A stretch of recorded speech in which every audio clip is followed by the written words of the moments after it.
ಜಯತಿ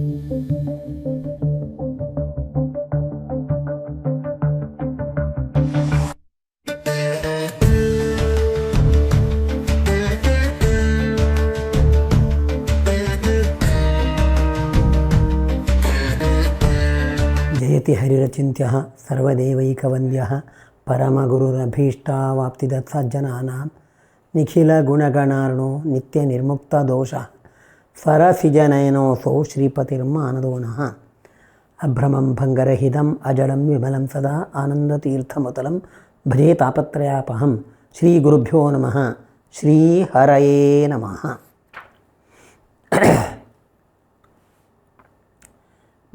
ಭಗವಂತನ ಭಕ್ತರ ವ್ಯವಹಾರಗಳೆಲ್ಲವೂ ಭಗವಂತನ ವಿಷಯಕವಾಗಿಯೇ ಇರ್ತವೆ. ಅವರ ಪ್ರತಿಯೊಂದು ಮಾತು ಕೂಡ ಭಗವಂತನ ಸ್ತೋತ್ರವಾಗಿರ್ತದೆ. ಅಂದರೆ ಮಾತಾಡಿದಂತೆ ದೇವರನ್ನು ಸ್ತೋತ್ರ ಮಾಡುವ ರೀತಿಯಲ್ಲೇ ಅದರಲ್ಲಿ ಸ್ತೋತ್ರದ ಅನುಸಂಧಾನವನ್ನು ಮಾಡಿಕೊಳ್ತಾರೆ. ಆ ರೀತಿಯಾದ ಒಂದು ಮಾತಂತೆ ಅವರದ್ದು. ಎಲ್ಲ ಮಾತು ಕೂಡ ಭಗವತ್ಪರವಾಗಿರ್ತದೆ. ತಮಗೆ ವ್ಯವಹಾರಕ್ಕೆ ಎಷ್ಟು ಬೇಕು ಅಂದರೆ ತಮ್ಮಿಂದ ಇನ್ನೊಬ್ಬರಿಗೆ ತಿಳಿಸ್ಲಿಕ್ಕಿದ್ದ ವಿಷಯಗಳನ್ನು ಮಾತ್ರ ತಿಳಿಸ್ತಾರೆ ವಿನಃ ತುಂಬ ವಿಸ್ತಾರವಾಗಿ ಹೆಚ್ಚು ಮಾತಾಡಲಿಕ್ಕೆ ಹೋಗುವುದಿಲ್ಲ. ಏನು ಶಬ್ದ ಹೇಳಿದರೂ ಕೂಡ ಆ ಶಬ್ದ ವಾಚ್ಯನಾದ ಭಗವಂತನನ್ನೇ ಸ್ಮರಣೆ ಮಾಡ್ತಾರೆ. ಅವರ ಅನುಸಂಧಾನ ಹೇಗಿರ್ತದೆ ಹೇಳಿದರೆ, ಮನುಷ್ಯರು ಮಾತಾಡೋದು, ಇನ್ನು ಗಿಳಿಗಳು ಕೋಗಿಲೆಗಳ ಕಲರವ, ಸ್ತ್ರೀಯರ ಸುಶ್ರಾವ್ಯವಾದ ಕಂಠಗಾನ, ಗೆಜ್ಜೆಯ ಶಬ್ದ, ಸಮುದ್ರದ ಒಂದು ಗೊರೆತ, ನೀರು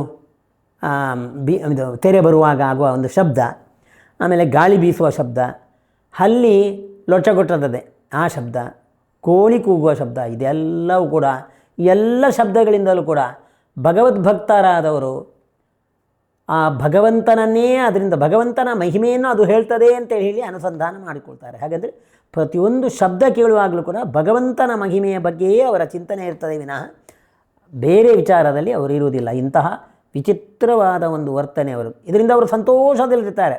ಎಷ್ಟೊತ್ತು ಭಗವಂತನ ಚಿಂತನೆಯಲ್ಲೇ ಅವರು ಇರುವುದರಿಂದ, ಯಾವ ಶಬ್ದವನ್ನು ಹಾಗೆ ಅನುಸಂಧಾನ ಮಾಡಿಕೊಳ್ಳೋದ್ರಿಂದ ಒಳ್ಳೆಯ ಸಂತೋಷದಲ್ಲಿರ್ತಾರೆ ಅವರು. ಹೀಗೆ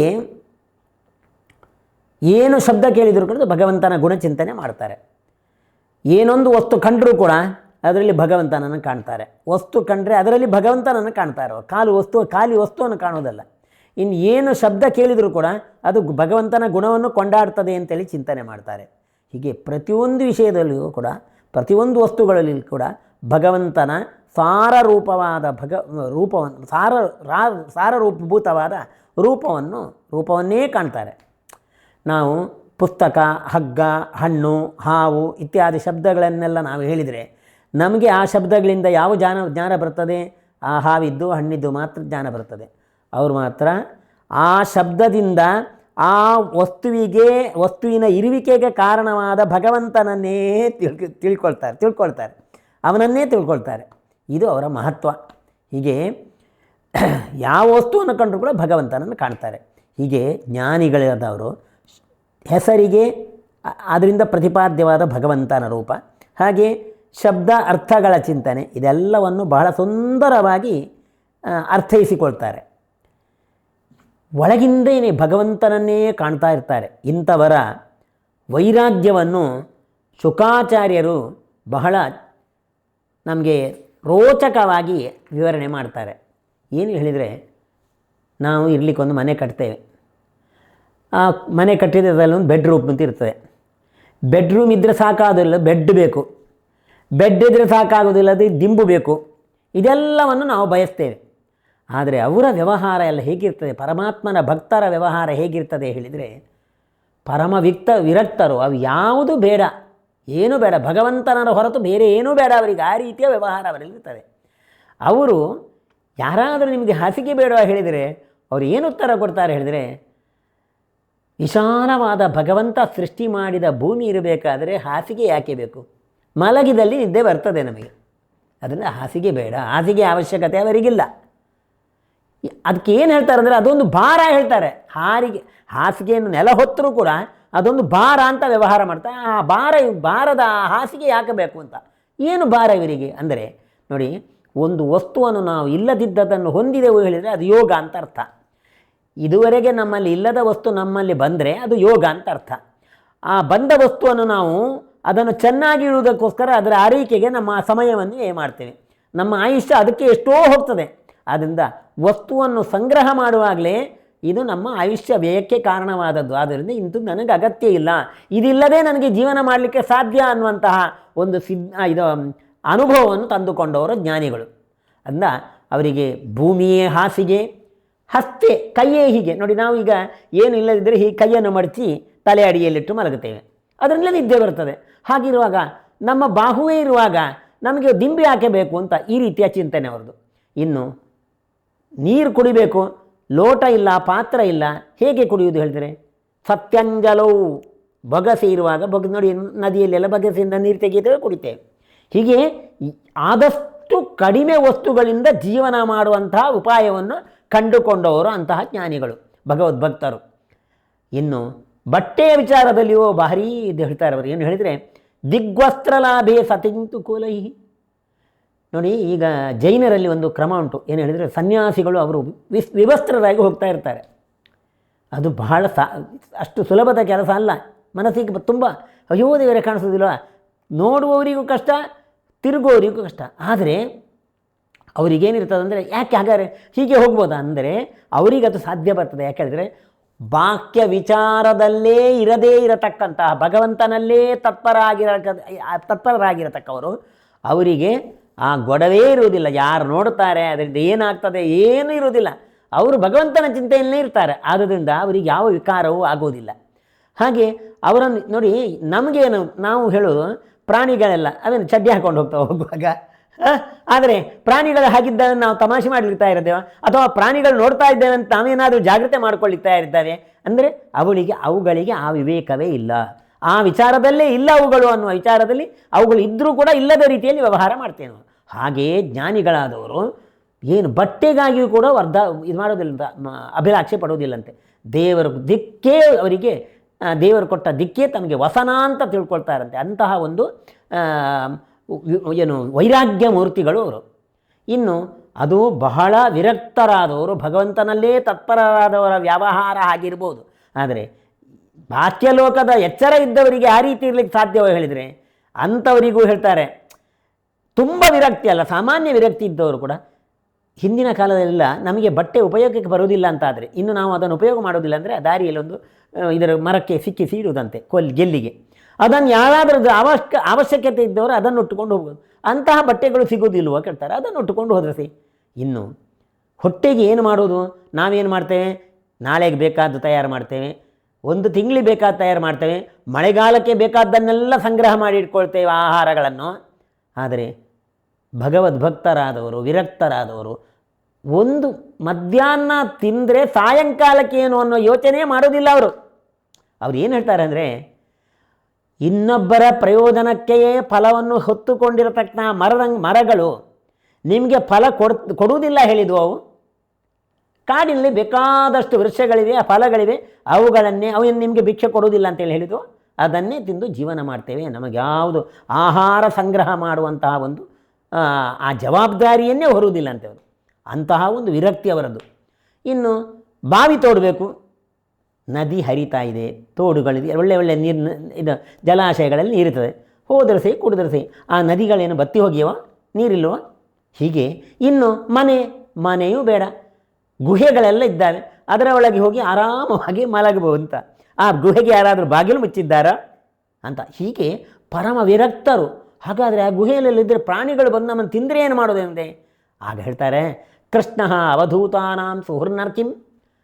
ನಮ್ಮ ಜೊತೆಗೆ ಭಗವಂತ ಇದ್ದಾನೆ, ಅವನು ಭಗವಂತನನ್ನೇ ಯಾರು ಆಶ್ರಯ ಮಾಡಿಕೊಂಡಿರ್ತಾರೆ ಅವರಿಗೆ ಅವನು ಬಹಳ ಸ್ನೇಹಿತ.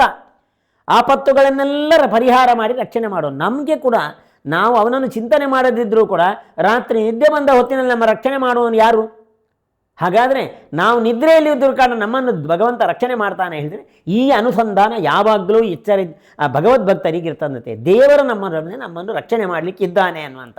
ಅದರಿಂದ ಅವಧೂತರಿಗೆಲ್ಲ ಪರಮ ಸ್ನೇಹಿತ ಅಂತೆ ಪರಮಾತ್ಮ. ಹೀಗೆ ಭಗವದ್ಭಕ್ತರಲ್ಲಿ ಚಿಂತನೆ ಮಾಡ್ತಾರೆ. ಮತ್ತು ಈ ರೀತಿಯ ಚಿಂತನೆಯಿಂದ ಯಾರನ್ನೂ ಕೂಡ ಮೊರೆ ಹೊಂದಿಲ್ಲ, ನನಗೆ ಅದು ಕೊಡಿ ಇದು ಕೊಡಿ ಅಂತ ಯಾರನ್ನು ಆಶ್ರಯ ಮಾಡಿ ಬೇಡಲಿಕ್ಕೆ ಹೋಗೋದಿಲ್ಲ ಅಂತೇವರು. ಆದ್ದರಿಂದ ಯಾರ ಒಂದು ಏನು ಹಿಡಿತಕ್ಕೆ ಸಿಕ್ಕದೆ ತಮ್ಮಷ್ಟಕ್ಕೆ ತಾವು ಸಾಧನೆ ಮಾಡ್ಕೊಳ್ತಾರೆ. ಹಿಡಿತಕ್ಕೆ ಸಿಕ್ಕುವುದು ಯಾಕೆ ಸಿಕ್ಕುವುದಿಲ್ಲ ಹೇಳಿದರೆ, ತಮ್ಮ ಸಾಧನೆಗೆ ತೊಂದರೆ ಅಡ್ಡಿಯಾಗ್ತದೆ ಎನ್ನುವ ದೃಷ್ಟಿಯಲ್ಲಿ ಯಾರ ಒಂದು ಹಿಡಿತಕ್ಕೂ ಕೂಡ ಸಿಕ್ಕದೆ ತಮ್ಮಷ್ಟಕ್ಕೆ ತಾವು ಸಾಧನೆ ಮಾಡಿಕೊಳ್ತಾರೆ. ಯಾವ ಭೋಗ ಸಾಮಗ್ರಿಗಳಿಗಾಗಿ ಅದು ನನಗೆ ಬೇಕು ಅಂತ ತಾನು ಯಾವುದನ್ನು ಅದಕ್ಕೋಸ್ಕರ ತ್ಯಾಗ ಮಾಡಲಿಕ್ಕೆ ತಯಾರಿ ಅಂತೇಳಿ ಇರುವುದಿಲ್ಲ. ಏನಿದ್ರೂ ಭಗವಂತ ಅವನಿಗೆ ಬೇಕಾದ ರೀತಿಯಲ್ಲಿ ನಾನಿರ್ತೇನೆ, ನನ್ನ ವಸ್ತುಗಾಗಿ ನಾನು ಯಾವ ರೀತಿಯಲ್ಲೂ ನನ್ನ ನಿಯಮವನ್ನು ಬಿಡುವುದಿಲ್ಲ ಅನ್ನುವಂತಹ ತೀರ್ಮಾನ ಮಾಡಿಕೊಂಡಿರತಕ್ಕವನು ಇರುವವರು ಭಗವದ್ಭಕ್ತರು. ಯಾರಲ್ಲಿಯೂ ಕೇಳುವುದಿಲ್ಲ ಅಂತಹ ಒಂದು ಸ್ಥಿತಿ.